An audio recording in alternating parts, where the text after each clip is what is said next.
In the late 19th century, a sports craze swept the nation. A new middle class emerged with more free time and income than previous common people. Work weeks were still long, about 60 hours per week in 1890, but compared with the extra 66 hours per week in 1860, there was an extra 6 hours for leisure activity. Americans turned to sports as either spectators or participants.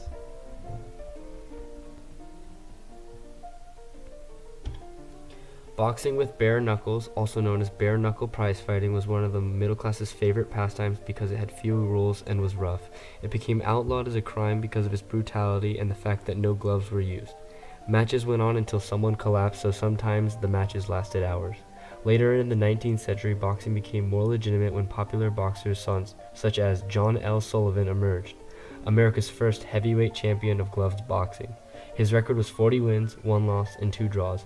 Gentleman Jim Corbett was a professional boxer that was best known for beating John Sullivan. In the 1860s, the Queensberry's rules established a change in boxing rules that introduced gloves to the sports, protecting the player's hands and establishing some sort of sportsmanship code. Football was created shortly after the Civil War and was first played in college by Princeton University. College football was very popular. Annually, big college football programs like OSU, Notre Dame, and Texas made an average of $29 million a year just from football.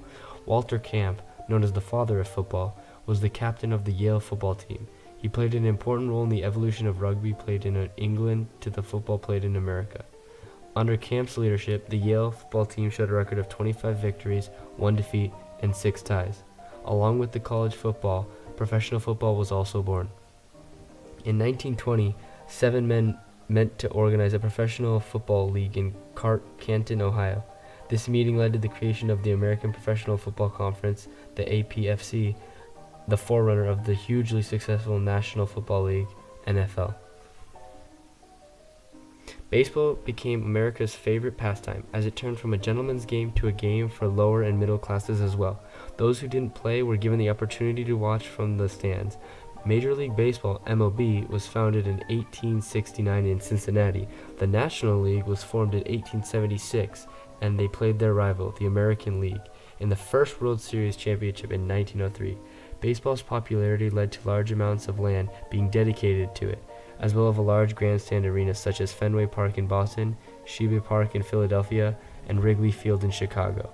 In the beginning, there was a color barrier, so only white men were allowed to play.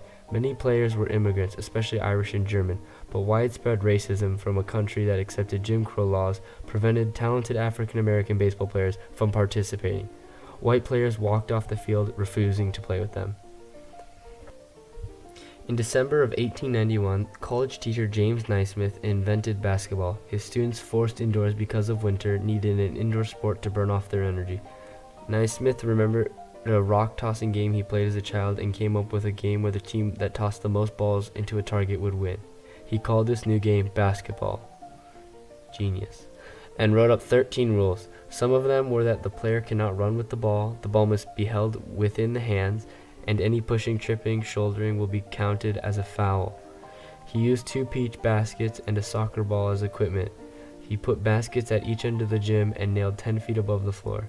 The teams had 9 players. On December 21st of 1891, the game of basketball was born in Springfield, Massachusetts. Basketball began to be played on college campuses by 1893. The first known college to play against an outside opponent was Vanderbilt University, which played against the local YMCA in Nashville, Tennessee on February 7th of 1893. Amusement parks allowed city dwellers to take a break from work and responsibility. The most popular park was Coney Park in New York, but others included Paragon Park in Boston, Palisades Park in New Jersey, and many more. Amusement parks had mechanical rides, sideshows, and huge crowds of pleasure seekers who gathered to have fun.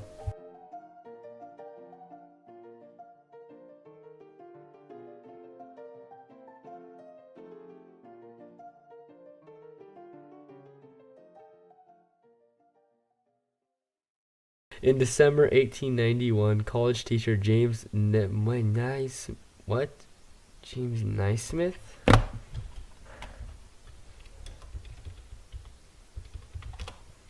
James Naismith